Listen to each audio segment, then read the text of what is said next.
श्री गणेशाय नमः। मैं सीता प्रजापति आज लेके आई हूँ बुधवार व्रत कथा। विधि इस प्रकार, ग्रह शांति तथा सर्व सुखों की इच्छा रखने वालों को बुधवार का व्रत करना चाहिए। इस व्रत में रात या दिन में एक ही बार भोजन करना चाहिए। इस व्रत के समय हरी वस्तुओं का उपयोग करना श्रेष्ठ है।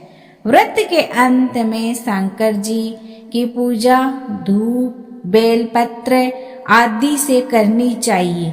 साथ ही बुधवार की कथा सुनकर आरती करनी चाहिए। कथा इस प्रकार, एक समय एक व्यक्ति अपनी पत्नी को विदा करवाने के लिए अपने ससुराल गया।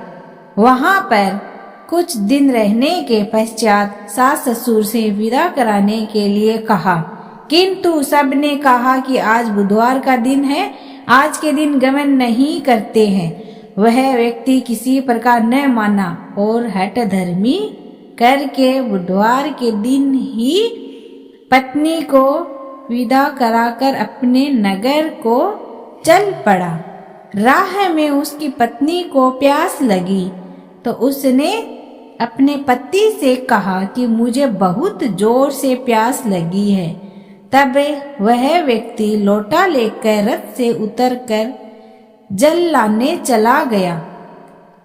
जैसे ही वह व्यक्ति पानी लेकर अपनी पत्नी के निकट आया तो क्या देखता है कि अपने ही जैसे एक व्यक्ति उसकी पत्नी के पास बैठा है।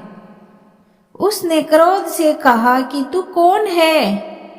तू मेरी पत्नी के निकट क्यों बैठा है? दूसरा व्यक्ति बोला, ये मेरी पत्नी है, अभी अभी मैं अपने ससुराल से विदा करा के ला रहा हूँ। दोनों व्यक्ति आपस में झगड़ने लगे। तो क्या हुआ कि दोनों झगड़ते झगड़ते वहां पर कुछ सिपाही आए और लोटे वाले आदमी को पकड़ लिया और स्त्री से पूछा, तुम्हारा असली पति कौन सा है? तो बेचारी शांत ही रही, क्योंकि दोनों एक जैसे ही थे।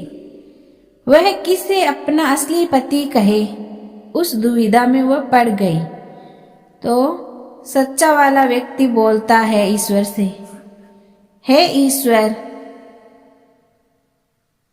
हे परमेश्वर, ये क्या लीला है कि सच्चा तो झूठा बन रहा है। तभी आकाशवाणी हुई कि मूर्ख, आज बुधवार के दिन तुझे गमन नहीं करना था, तूने किसी की बात नहीं मानी। यह सब लीला बुद्धदेव भगवान की है।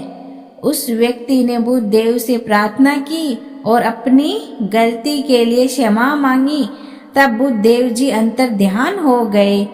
वह अपनी स्त्री को लेकर घर आ गया तथा बुधवार का व्रत वह दोनों पति पत्नी नियम पूर्वक करने लगे। जो व्यक्ति इस कथा को श्रवण करता तथा सुनता है, उसको बुधवार के दिन यात्रा करने का कोई दोष नहीं लगता है। उसको सर्व प्रकार से सुकून की प्राप्ति होती है।